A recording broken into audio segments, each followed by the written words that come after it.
Hello friends, welcome to my channel. Please like, share and subscribe. ఈరోజు recipe వచ్చేసి ఉప్మా. కడాయిలో 1 cup suji రవ్వ వేసుకోవాలి. వేసుకున్న తర్వాత 3 నిమిషాలు బాగా వేయించుకోవాలి. వేయించుకున్న మిశ్రమాన్ని ఒక సెపరేట్ బౌల్లోకి తీసి పెట్టుకోవాలి.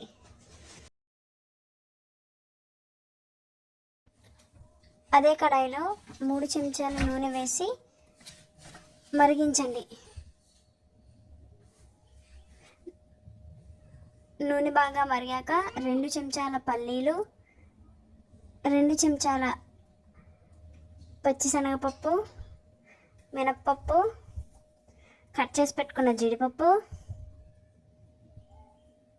కొద్దిగా ఆవాలు, జీలకర్ర వేసి వేయించండి. కట్ చేసి పెట్టుకున్న పచ్చిమిరపకాయ ముక్కలు, అల్లం, కొద్దిగా కరివేపాకు, ఉల్లిపాయ ముక్కలు వేసి బాగా వేయించుకోవాలి.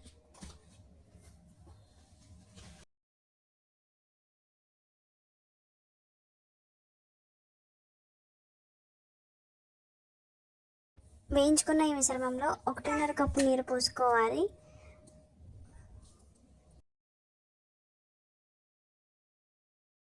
మీ రుచికి సరిపడ ఉప్పును వేసుకోవాలి. వేసుకున్న తర్వాత 1 స్పూన్ నెయ్యి కూడా వేసుకోవాలి.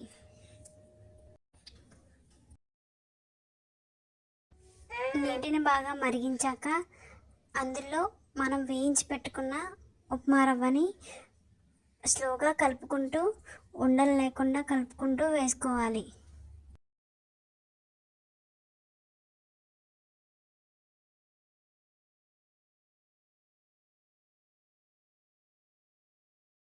వేసుకున్నాక 10 నిమిషాలు మూత పెట్టి బాగా ఉడికించుకోవాలి. అలా ఉడికిన మిశ్రమంలో 1 స్పూన్ నెయ్యి, కొద్దిగా కొత్తిమీర వేసి గార్నిష్ చేసుకోవాలి. అంతేనండి, ఎంతో సింపుల్ అండ్ టేస్టీగా ఈజీగా అయిపోయే ఈ రెసిపీ మీకు నచ్చినట్టయితే కామెంట్ చేసి లైక్ చేయండి. తప్పకుండా సబ్స్క్రైబ్ మాత్రం చేసుకోండి.